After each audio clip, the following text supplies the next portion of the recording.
Good afternoon, everyone. My name is Richard Lord, and I am here with fellow mediator Karen Brimmer. And you just heard the voice of Kathy Klasny. Kathy is our firm marketing director and has been instrumental in putting together webinars for us over the years, including this one. Again, my name is Richard Lord, and we are about to discuss preparing for and mediating employment cases. This is another in our series of webinars that Upchurch Watson White and Max Mediation Group is very proud to co-sponsor, along with the University of Florida Levin College of Law Institute for Dispute Resolution.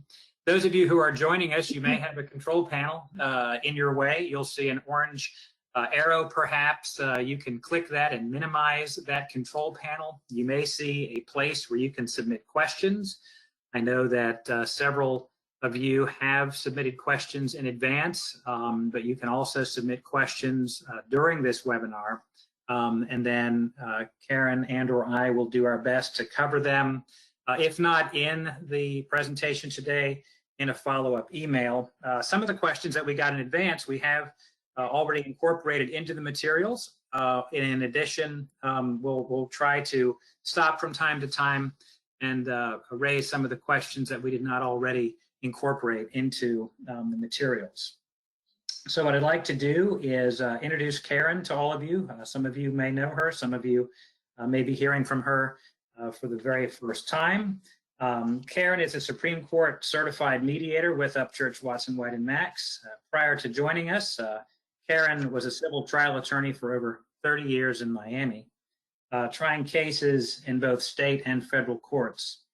Karen has specialized in representing employers in employment litigation throughout her legal career, including national fast food chains, automotive centers, shopping centers, Florida colleges, restaurants, and both small and large businesses.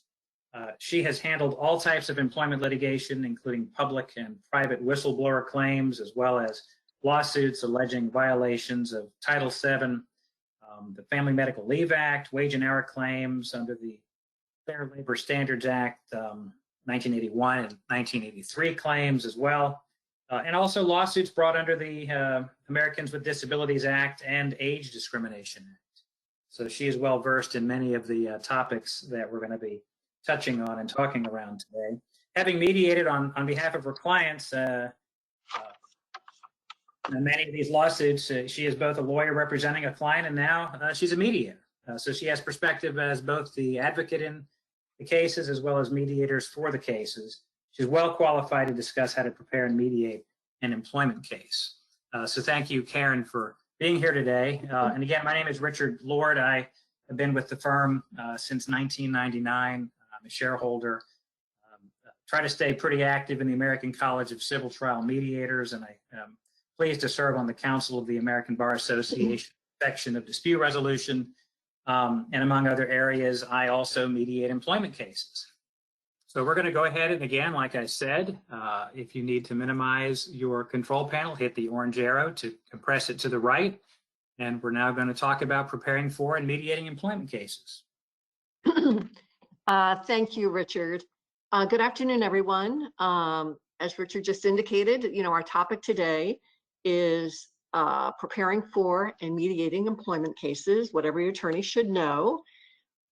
Let's start off by discussing why employment disputes are particularly good candidates for mediation. So the issue is, why are employment lawsuits good for mediation? Why are they well suited for mediation, as opposed to what we normally do when a lawsuit is filed and continue forwards until settlement or trial? And I list a number of reasons here that I have personally seen over the years as to why I think employment lawsuits are really well suited for mediation. First of all, they often involve emotionally charged positions being taken by both the employee and the employer that are difficult to address in a lawsuit but are well suited to mediation. Basically, what that means is very often both the employee and the employer feel very, very strongly about their positions. And employment is something that most people hold dear and consider to be one of the most important aspects of their life. And if for some reason they feel that they have not been treated fairly by their employer, many of them take it extremely personally. Likewise, employers who feel that they have been treating their employees fairly do not appreciate when an employee complains with what they consider to be perhaps needless or warrantless complaints. So right off the bat, we have a situation where the employee and the employer both feel really strongly about their positions, and they're coming into the situation, both of them generally unhappy. The thing about mediation is that it provides a setting for each side to have their positions heard with the goal of resolving their dispute. At the mediation, the employee is heard. He can have his quote unquote day in court and talk to the employer or a representative of the employer who is generally sitting across the table from him in mediation, and actually have the opportunity to vent his feelings and state what his specific complaints are. And the employer representative is there to listen to him. I've also listed additional reasons to mediate. And this is actually, I think, one of the most important reasons why mediations are so well suited for employment cases. Many settlements of employment cases involve utilizing what we call non-monetary terms or negotiating non-monetary terms. And I'll list some of them a little bit later. But for example, and one of the ones that I have listed here is that an employee may want the particular policy of an employer revised, right? Or the employer may be willing to go ahead and pay money to the employee in order to resolve the case, but simultaneously require that the employee resign. And I've seen that many a time where an employment case settles, money has been paid to the employee to settle the case, but one of the conditions of the settlement is that the employee has to leave the organization, generally because there's a lot of bad blood, and it would be considered very difficult to have the employee continue on. But in contrast, if you're not mediating, you've got either the choice of arbitration or trials. And unlike mediations, neither the judge, jury, nor arbitrator has the power to compel an employer to change its policies, nor compel an apology from the employer. And these are the types of non-monetary terms that can be negotiated in a mediation but can't be addressed or negotiated in an arbitration or a trial. So mediation, particularly when the lawyer who's representing the employee indicates from the outset that these are non-monetary terms that are very important to his or her client, these are terms that the mediator can address during the mediation, and the parties can do their best to try and incorporate them into some kind of a settlement agreement. Another reason why mediation is well suited for employment cases is that mediation of a potentially publicly damaging lawsuit can provide a quick resolution that remains confidential and not part of a court record. We've all seen that.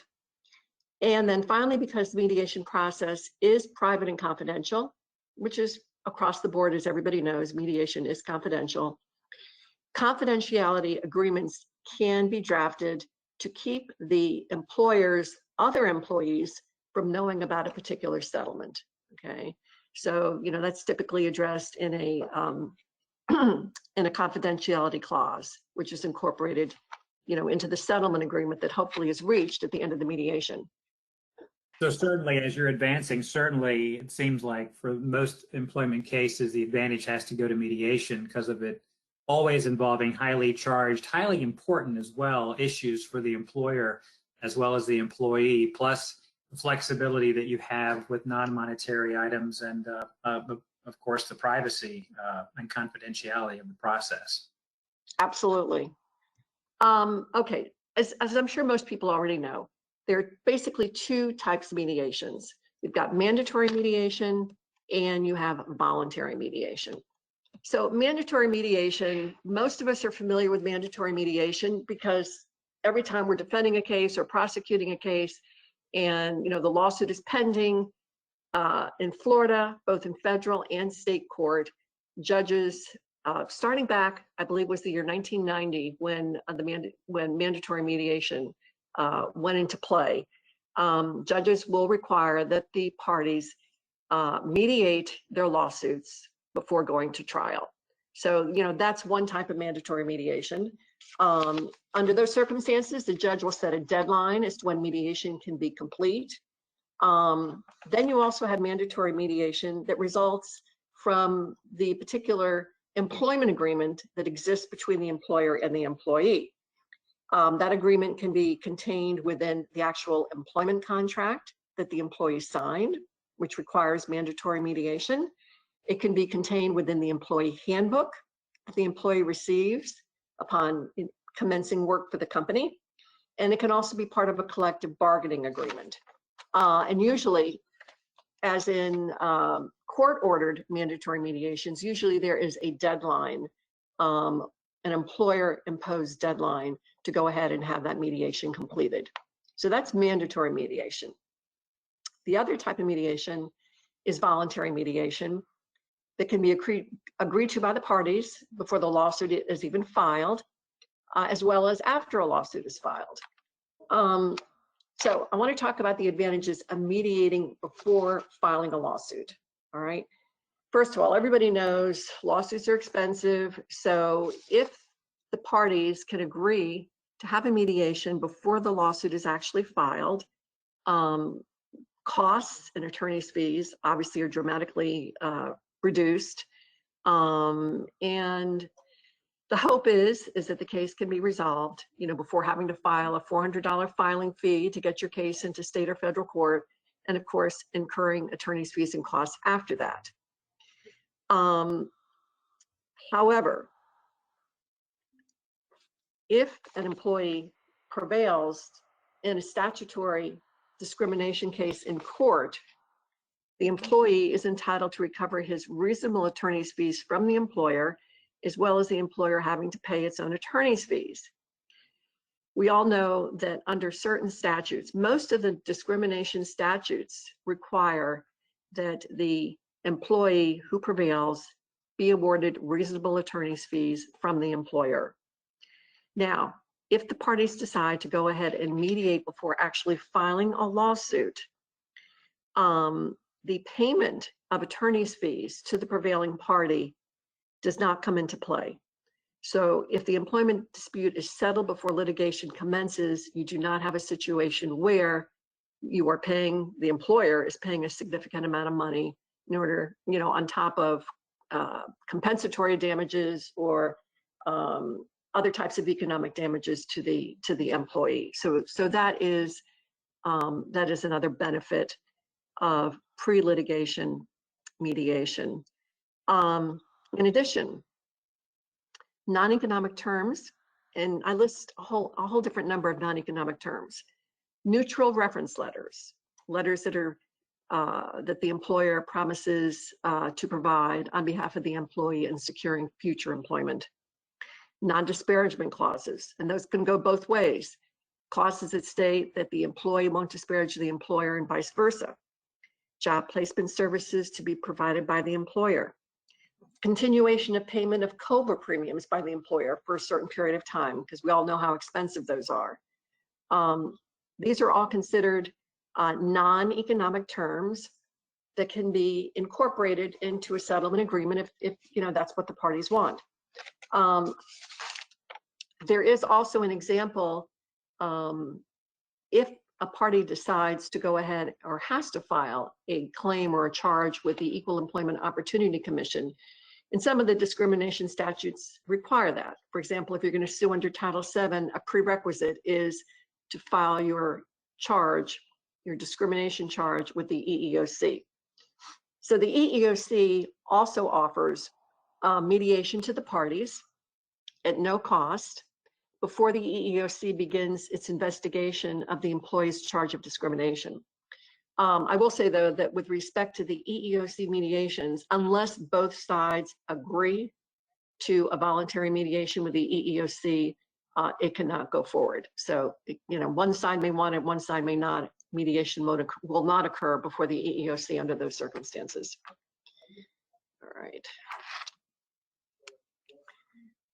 Now, there are also some disadvantages in mediating before litigation. And I kind of touched upon this earlier. First, an employee cannot recover attorney's fees from the employer in a statutory discrimination claim. So the attorney's fees that the employee would normally be entitled to recover if he or she prevailed in a statutory discrimination claim, that employee cannot recover those fees if the settlement in a mediation that is effectuated in a mediation or outside of a mediation takes place before suit is filed. More importantly, or at least just as importantly, it is very hard to obtain key information voluntarily from opposing counsel in order to assess the strengths and weaknesses of each party's case without formal discovery. So here you are, pre-litigation, you're obviously not in a position to go ahead and send out written discovery or subpoena records. So you're basically relying upon opposing counsel to provide you with the information that you need in order to adequately assess your case, both from a liability and a damages standpoint. So unless you've got cooperative counsel who is really motivated to try and get the employee dispute resolved during mediation, it may be very difficult in order to obtain the information that you need in order to effectively mediate. And there's not a whole lot you can do about that, except try and persuade the other lawyer that it would benefit both sides if mediation could possibly accomplish an early settlement. Other issues that you may not be able to address before litigation starts that are important issues are coverage issues. And lots of times, there are coverage questions, multiple policies that are involved, and those cannot be resolved in the absence of formal discovery many, many times. It may be difficult to identify the proper defendants without formal discovery. Particularly, you've got a situation where you've got joint employers, who is, or I should say alleged joint employers. Do you really know who the actual employer is? Sometimes it's necessary to go ahead and take depositions in order to pin that down. And of course, that will not happen, before the lawsuit is filed. The last thing I list here is that settlement numbers that are discussed at a mediation that takes place before the lawsuit is filed seem to memorialize numbers that are used later on. So for example, if during the mediation, the employer says, oh, we're willing to go ahead and offer such and such, case doesn't settle, it later goes into suit, the employee, of course, remembers the prior offer and says, well, wait a minute, you're offering something lower than what you offered earlier. So that's sort of a disadvantage. It may set a floor for the employer's negotiating position. Or likewise, a ceiling for the employee's demand in future settlement discussions. So if the employee sets forth a demand during the pre-litigation mediation, case doesn't settle, case goes into suit, once again, the employer says, well, wait a minute, you said you wouldn't take more than, a certain amount of money, and now you're looking for a whole lot more, that doesn't seem fair. So, that's something to consider. All right, next slide. So when is a good time to mediate an employment dispute? And I think this is really critical. I mean, it's a question that has to be answered before you go forward with mediating an employment dispute. Deciding when to mediate an employment dispute, particularly when the mediation is not mandatory, involves a balancing of interests. So next slide. Let's see here. Okay, so generally, the parties must have enough information in order to properly evaluate the claim, yet not have incurred a substantial amount of fees and costs that make the idea of mediation less useful. Hey, Karen, if I could here, Mhm. we have a question that's, I guess, related to this slide, and it kind of is also similar to what you said a few moments ago about maybe having to convince the other side why it might be good to do an early mediation or pre-litigation mediation. But the question is essentially, how can you get opposing counsel to provide the evidence or support that he or she claims to have to support his or her client's claim before the mediation takes place? Okay, that's a good question, Richard. Um, Early mediation is actually, I think, more common than ever. This is based upon what I've seen. However, in order to have a quote unquote meaningful early mediation, the parties need to be motivated to exchange relevant evidence early on. Okay, so that kind of goes back to what I was just saying. So what, for example, the employee's attorney is going to need evidence or documents that will give him a good idea of what the employer's defenses are. So some plaintiffs' lawyers prefer to mediate after position statements are provided during the EEOC process to have as much information as possible about the employee's defenses, including such things as copies of the plaintiff's personnel records, the employee handbook, disciplinary documentation, write-ups, documents regarding complaints by other employees, and investigatory reports. So this is the type of information that the employee's attorney is going to be looking for.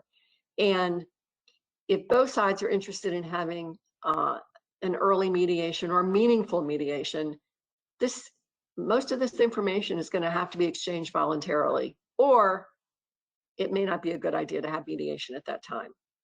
With respect to the employer's attorney, the type of information he's going to be looking for, he or she, will be enough info to identify the arguments that the employee will be making and the evidence that exists to support them.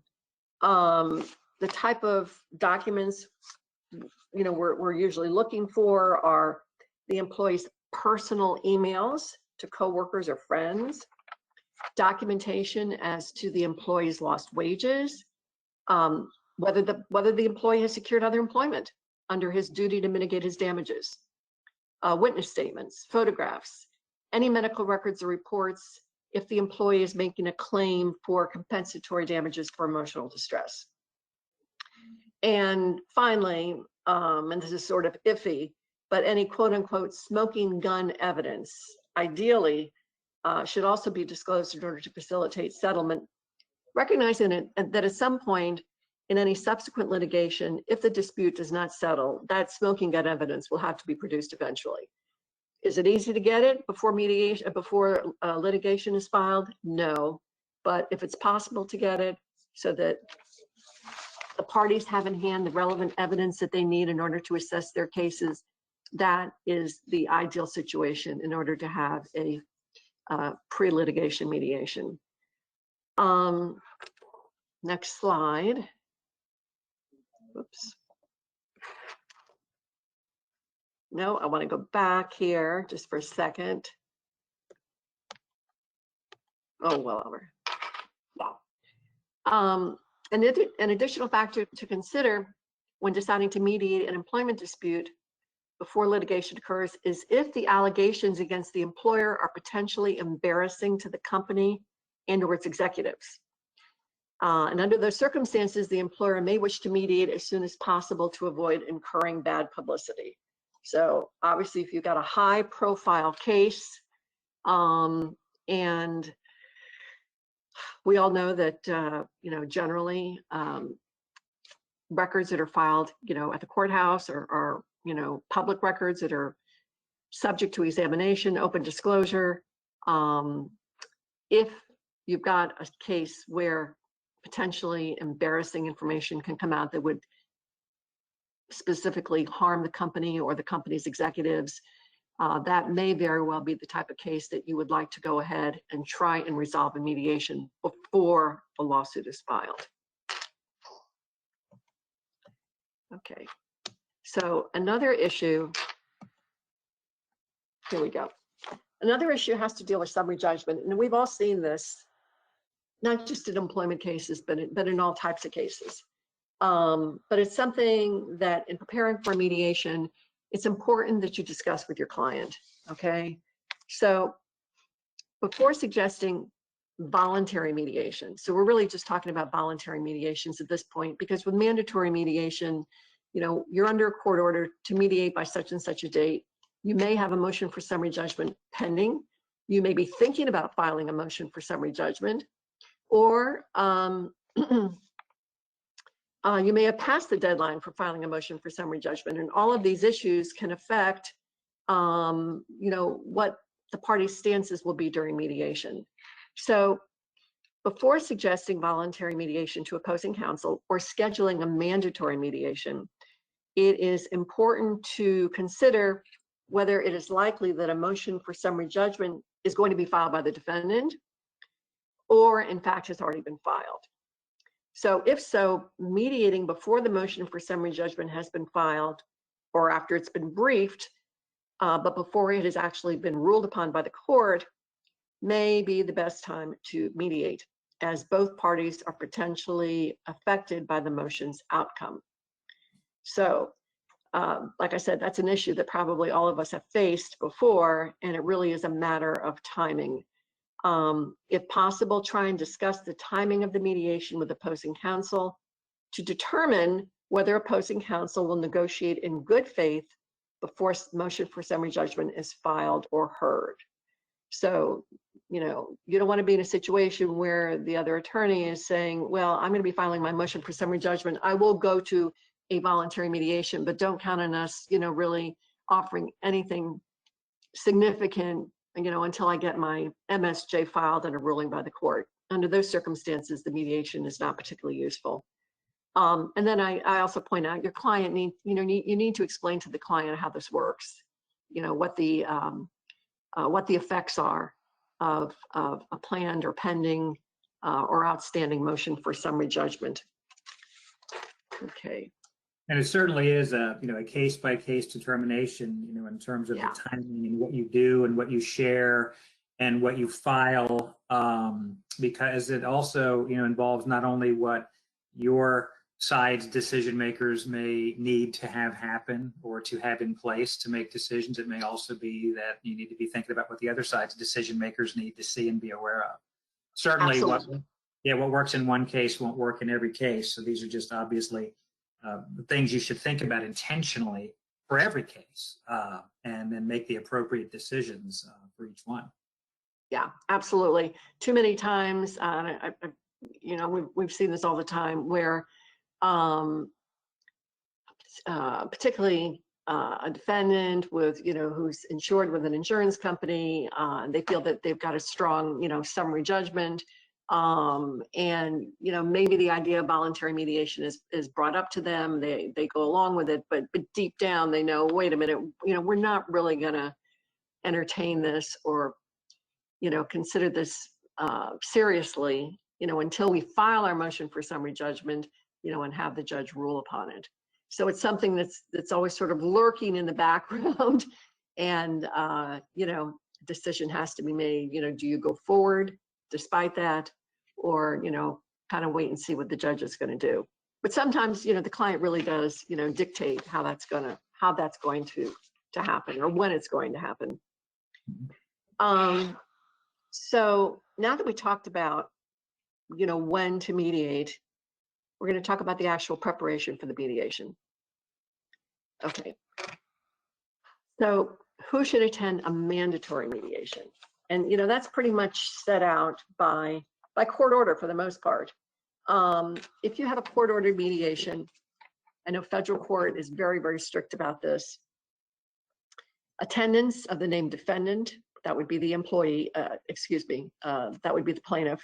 Attendance of the plaintiff employee and his counsel is required by court order.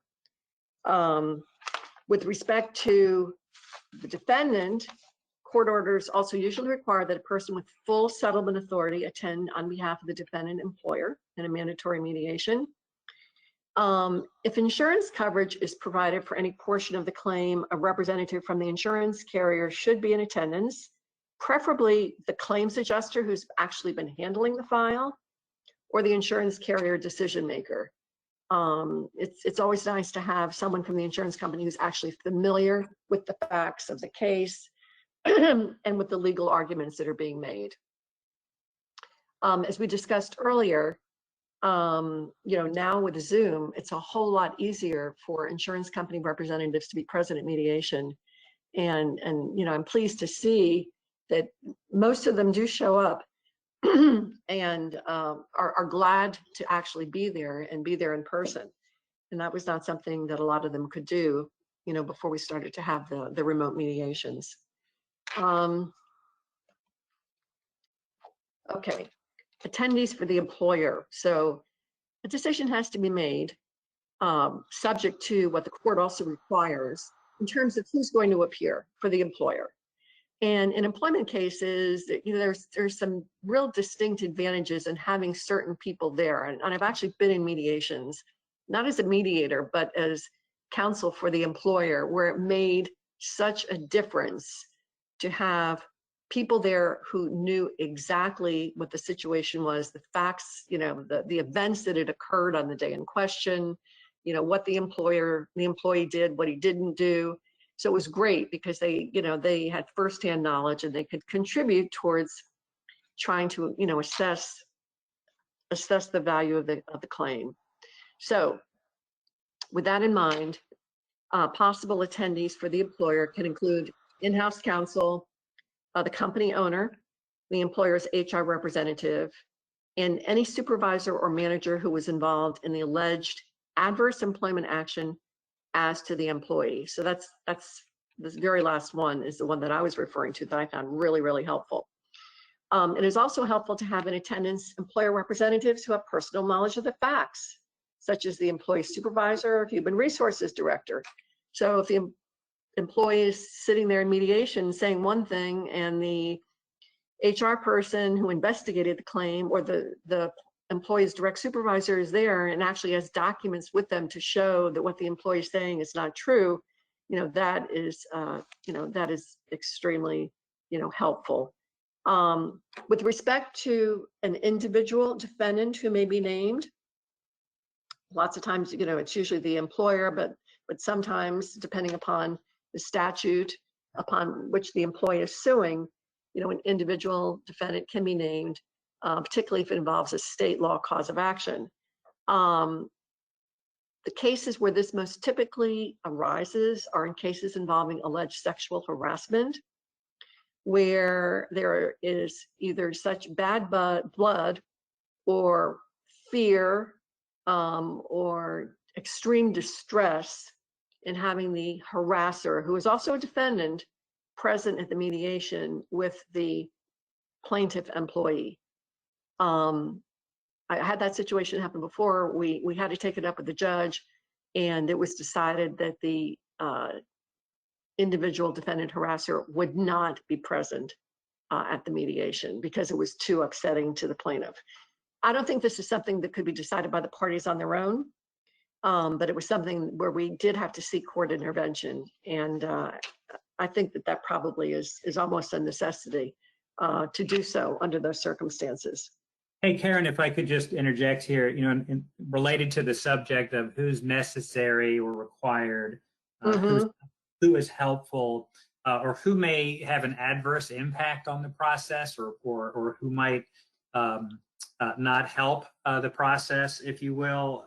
I have, in personal experience in mediation, seen sometimes, let's say, a supervisor or manager whose actions are central to the allegations in the complaint. I've seen that person sometimes attend, and it causes them to become defensive, and maybe there's a lot of time spent in the mediation where people are that person is defending their actions. When there's their boss present or someone senior to them, it can create some issues within the employer's caucus room. In my opinion, you need to be thinking about whether, if the person is not necessary, will they be helpful? If so, for whom and why? You need to think about that, and think about if they're also, while being helpful, can they also be a potential problem? and just give some intentional thought to that person attending. And if I could also just, we do have another question. It relates maybe to this slide. If I could go ahead and ask it. The questioner says, what is the most common aspect of employment mediation that you feel attorneys are not prepared for or do not address, but should in an employment mediation? Okay. Well, as I'm going to discuss actually in the next few slides,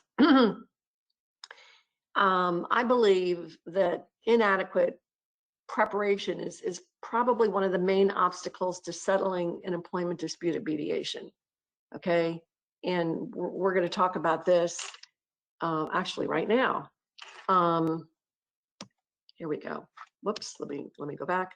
Preparing the employee for mediation.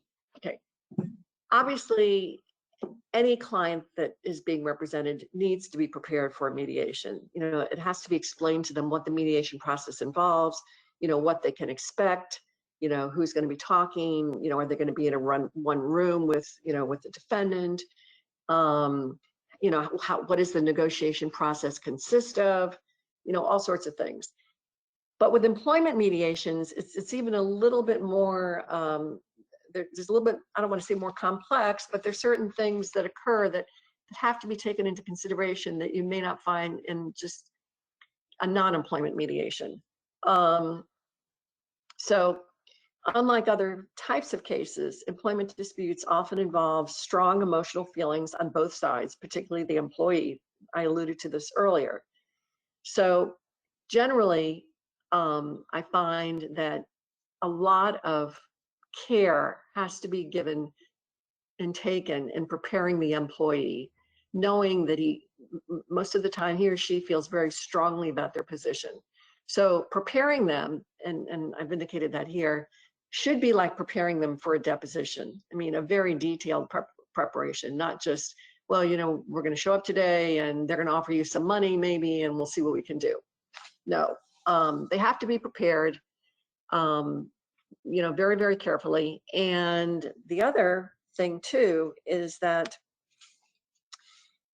the facts of what actually occurred need to be discussed with them and reviewed so that there's no question that, you know, that everybody is pretty much, you know, on the same page. Also, you know, they have to be told pretty much also like any client that the mediation process takes a while and that frequently the discussion of settlement figures doesn't even occur, you know, until halfway or more into the mediation. I have seen it, I've kind of seen it go both ways. An employee, a plaintiff employee who makes a good witness, wants to speak at the mediation, and you as counsel knowing that your client is going to make a good witness, you know, it's often recommended that they be permitted to go ahead and say something, but that what they're going to say should be discussed with you in detail, you know, before that actually takes place. If the client makes a sympathetic witness and, you know, can persuasively argue that they were greatly affected by the discriminatory treatment of their employer, it's effective during a joint session for the, you know, for the employee client to go ahead and speak. If on the other hand, the employee client makes a horrible witness, then it's, you know, obviously a lot better that they don't say anything and any kind of opening statement be given, you know, by counsel. So the point to this is that the employee has to be very specifically prepared in detail before going in there. And finally, discussing possible settlement figures in the range of what you and your client consider to be an acceptable settlement. That's also critical. So on that last point, there's another question that's related. I believe, that says, what are, you know, in talking to your client about possible settlement figures and what might be an acceptable settlement. The question is, what are typical employment law damages which you see being sought during mediation, and what's an effective way of presenting claims for emotional distress during mediation? Right. If I remember correctly, Richard, you know, we have received some questions from some of the attendees before, before this mediation Right. today. So, we tried to incorporate them into the presentation, and I believe that this was one of the questions. Correct. The types of damages that are recoverable under the anti-discrimination statutes, such as Title VII, are meant to put the employee into the economic position he would have been had the alleged discrimination not occurred. There are basically two categories of damages. You've got equitable relief and compensatory damages. Equitable relief includes reinstatement to the position that he previously held, a front pay, which is usually limited by a couple of years under the law, and back pay for the income that he did not earn as a result of being terminated. So you've got the equitable relief on one hand, and then you also have compensatory damages, which mainly consists of damages for emotional distress from the discriminatory treatment. But it also includes punitive damages, as it's defined under Title VII. So emotional distress claims come under the umbrella of compensatory damages, and you can make a claim. An employee can make a claim for emotional distress damages, but in order to go ahead and sort of bolster that claim, it's very, very helpful to have evidence of medical treatment for the alleged distress, such as treatment with a psychologist or a psychiatrist or a mental health counselor. It's not necessary. It's not an absolute requirement that there be such treatment, but it's pretty much highly recommended. So, those are the types of damages that you see in employment law cases. And I'm not including within that the non-monetary damages. These would all be considered monetary damages. One of the things that is very, very helpful before you go into mediation with your client is to prepare a written damage analysis that sets forth each element of recoverable monetary damages, such as lost wages, front pay, lost benefits on the job, that can be shown to the mediator and also to opposing counsel. So, this is helpful to the mediator because then the mediator knows exactly what it is with respect to monetary damages that the plaintiff is seeking. And it's also helpful to opposing counsel because they've got the hard figures, to go ahead and support the damage claim. Lots of times, I find that lots of times this is not done, but when it is done, I have found that it's usually very, very helpful in being able to pin down, specifically what the damages are. Okay, non-monetary terms. We referred to that earlier, but these are also items that need to be discussed with your client, with the employee before mediation. And for that matter, with the defendant too, because the defendant, typically what I find with respect to employers, usually they insist upon a confidentiality clause and a non-disparagement clause, and lots of times no reinstatement, okay, and no right to rehire or even reapply. So that's typically what the defendant focuses upon. But with respect to the employee, you've got providing a neutral reference to future employers, reinstatement or transfer to another position. That doesn't happen too often. Requiring an apology by the employer, confidentiality and non-disparagement clauses. Usually that applies to both plaintiff and defendant. Medical benefits, allocation of the settlement funds to obtain tax treatment favorable to the employee and the employer. That's a very important one. A possible willingness by the employee to take payment over time. Okay, if the employer can't afford to pay it all out in one lump sum, see if the employee will accept periodic payments. Here's another one that I see all the time: changing the employee's termination to a voluntary resignation. Okay, so that the employee in seeking, future employment can say that they resigned and that they were not terminated. Here's another one: accepting payment in the next tax year. So these are all non-monetary terms that need to be discussed with both employee and employer before the mediation, so that there can be a clear understanding as to what each party wants. Okay. So, once that's been discussed, once that's been decided between the lawyer and the client, the next decision is what documentary evidence are you going to bring to the mediation? And, when I said earlier that I think that lots of times you don't see the kind of preparation that you really need to see to make a mediation really effective, documentary evidence really is key. So in addition to preparing like a damages chart like we just discussed, I suggest here that there are other items that really can make or break a case during mediation. Okay, so for example, the types of things that you might want to include, might want to bring with you, are key portions of deposition transcripts that you can highlight and show on Zoom to the mediator and opposing counsel. We all know that some deposition testimony can be absolutely damning to either side or unbelievably helpful to either side. And it's great rather than, have the mediator say, oh, can somebody show me that deposition, or do you happen to have that deposition testimony handy? If you go in there prepared, you've got it already, you've got it highlighted, you're ahead of the game. Other possible documents that are important to bring include relevant portions of the employees and similarly situated coworkers' personnel records, employment agreements or handbooks. Once again, highlight the important parts for the mediator and opposing counsel.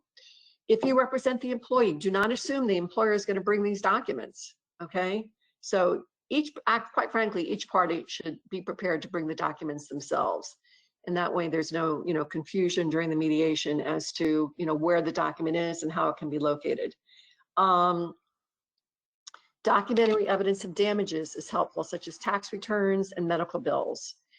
Prepare a summary of any liens that may exist. These are all items that need to be taken into account when, determining the validity of the damages claim and what, what should be paid to the employee, if anything. Okay. I also indicated here that if there's any questions or any kind of unique issues that you think are going to come up, that it's really helpful and it's absolutely not prohibited, actually encouraged for the party to call the mediator before the mediation conference and say, listen, I see this issue, it's going to come up. I want to make you aware of it. This is very important to my client, and I just wanted to give you a heads up. And, the mediator will really appreciate that. Okay. Pre-mediation submissions to the mediator or opposing counsel. I think most people pretty much do those anyway. I find, to me as a mediator, they're extremely helpful. So I know in federal court, they're pretty much required by the federal court judges that the pre-mediation submission be submitted to the mediator. But it's important to, present whatever relevant documents you can to the mediator, and give the mediator a summary as to what's involved, a history as to settlement negotiations, what the current demand is. It may be a summary that you want to furnish to opposing counsel. Most of the time I find it's usually just given to the mediator, and then maybe, something secondary to opposing counsel, if at all. I think it is helpful with respect to opposing counsel to go ahead and convey any settlement demand that you feel comfortable in conveying before the mediation, so that the parties go in there with an idea as to, what the plaintiff will be looking for. On those points, they're not surprised. Right. The more tilling of the soil you can do in advance, maybe the better the yield will be. And I know that a lot of times I'll see counsel just, instead of doing a formal summary, they'll just call and think about it. And I think there's a benefit to a conversation with the mediator, because the mediator can ask questions if there's a gap that you wouldn't be able to fill with maybe your written summary. So think about the appropriateness of just giving your mediator a call. Absolutely. This next slide, contact client's accountant and our workers' compensation lawyer before mediation. Okay, if there are, and usually there are, tax consequences to any kind of a payout, how much should be allocated to wages versus compensatory damages. That's an issue that almost always comes up. Either the lawyer, you as the lawyer, should contact the accountant, or have your client contact the accountant, or have a joint conference with the accountant and get that straightened out before the mediation. A pending workers' compensation claim involves a myriad of issues that I can't stress enough. I think it's important that you contact the workers' comp lawyer, and I listed some of them here. Does the workers' comp claim affect damages in the discrimination case? Can the comp claim be carved out? Is there a comp lien? Can it be extinguished or released? Can the employee's lawyer in the civil case make a global settlement that includes the workers' comp claim? Well, you need to have the answers to these questions if you know that there is a pending workers' compensation claim. I mean, it truly is absolutely critical. But don't wait until the mediation. I would strongly suggest not waiting until the mediation itself, where you frantically get on the phone with a comp lawyer. You hope he's in his office, he or she, and try and get this information straightened out. It's a whole lot better to do it beforehand, just like talking to the accountant beforehand. Okay, prepare your negotiation plan. Just generally, I think most people do this already, but obviously as an employer going in there with an idea as to what your settlement authority is, the top dollar that you're willing to pay, the non-monetary terms that you're willing to agree to. The employee, same thing in terms of, what you're looking for from a monetary standpoint, and what non-monetary terms you are, you believe are a necessary requirement of the settlement, of any potential settlement. Okay, attending the mediation. So we all know, based upon past experience, that there's going to be a joint session.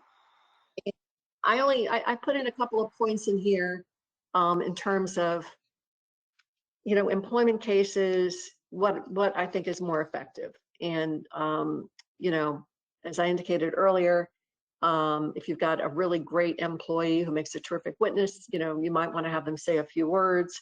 Usually, plaintiff's counsel will go first to describe what happened, the circumstances, what they're looking for. One thing in here that I think is effective is, lots of times there will be a number of different things that occurred on the job to the employee. They may have even kept a list or a diary or a journal as to what those were. But rather than, go through every single little thing, I think it's more effective. I believe it's more effective to go ahead and concentrate on, as I indicated here, the most egregious conduct of the employer and describe how that has harmed the employee. And be prepared to back that up in your opening statement with the key documents that we talked about earlier in bringing to the mediation. So, employer's opening statement, I think one of the most important things here is to present,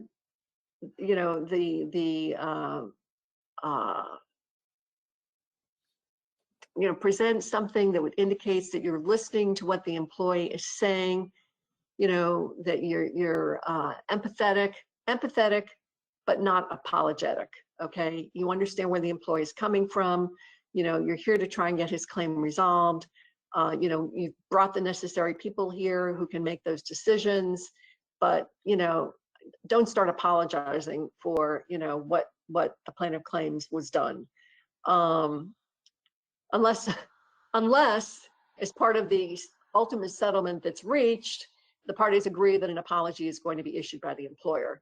But it's better to come across really as listening to what the employee has to say, listening in an empathetic manner. You're not scowling across the table, and not apologizing from the outset about what happened.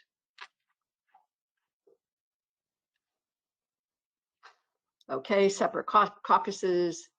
Everyone knows that pretty much after the joint session, everyone's going to meet in separate caucuses with a mediator.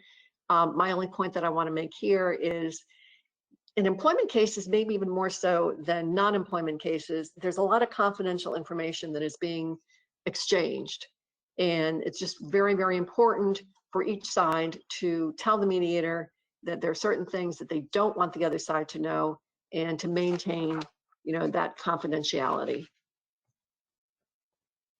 Okay. All right. Settlement agreement. This is more technical than anything else, but it's important. It's important because of the consequences that can occur afterwards if certain things are not done after an oral settlement is reached at mediation. Richard can probably talk more about this than myself. I do think it's important to memorialize. I tell people all the time, one of our duties is to make sure the parties get it memorialized, because without it being memorialized and properly executed, you have issues of enforceability.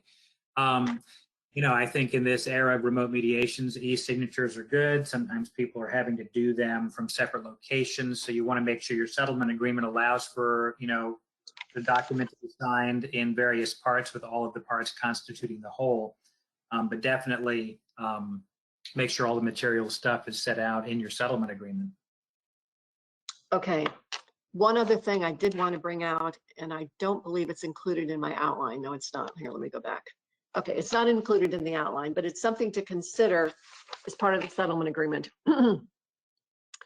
If the employment dispute that you're handling involves a claim of alleged age discrimination under the Age Discrimination in Employment Act, the settlement agreement has to comply with the Older Workers Benefit Protection Act, OWBPA, which is actually a rider to the Age Discrimination in Employment Act. And I only bring it up because I've seen people get burned by this before, so I want to bring it to your attention.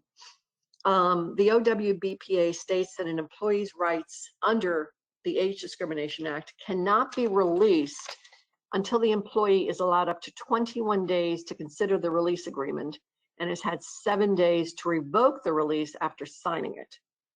And the revocation period cannot be waived. So, so you enter into a release, the employee's got 21 days to consider it, signs it, and then after signing it, it still has 7 days to revoke it. If this is not followed, and I have seen this happen before, it can, the release itself usually is invalidated as a result of the failure to do this. Now, as I said, it only applies to, older workers. So that would be anybody over the age of 40. But it's something to keep in mind. It's part of a settlement agreement in, in an anti-discrimination, involving an anti-discrimination statute that some people, a lot of people don't know about or are unaware of. So Karen, I appreciate that, and I hate to do this, but I think we're bumping up against about 2:30 now, and I think we are at our last slide. I think we are. Okay. And our goal was to keep this to an hour because of everybody's busy schedules, and it looks like we have done that. If we can move to the last slide. I don't know if there's anything you want to say in summary, Karen, but after that, I will definitely make sure everybody makes note of our course number for CLE credit. Well, the only thing I'd like to say in summary is to thank everybody for joining us, and I hope that this was informative and helpful. And both Richard and we've got our email addresses here. If you have any questions whatsoever, please feel free to contact either one of us. And we'd be more than happy, to discuss any of your questions or comments. And we did get some questions that I know we were unable to answer during the program, so certainly feel free to reach out to us. And thank you again, Karen. Thank you, Kathy. I know you're in the background there. Thank you for all of your help as well. If you're Florida attorneys, please jot down our Florida Bar course number, which you can see. I'm going to read it out loud in case any of you are not looking at the screen right now. It is 2102758N as in Nancy. Again, the Florida Bar CLE course number is 2102758N. And it has been approved for an hour general CLE as well as an hour for the labor and employment law certification. We really appreciate you all being here. Please watch your email inbox for news about future webinars, beginning with a program on mediating class action disputes that'll be presented by our Center for National Class and Mass Actions on May 18th, I believe. Certainly, we also invite you to join, connect with us on our relatively newly revamped website. You can find resources, blogs, archived webinars, and things that we hope you'll find helpful. Again, my name is Richard Lord. I've been joined by Karen Brimmer, and we really appreciate you all joining us this afternoon.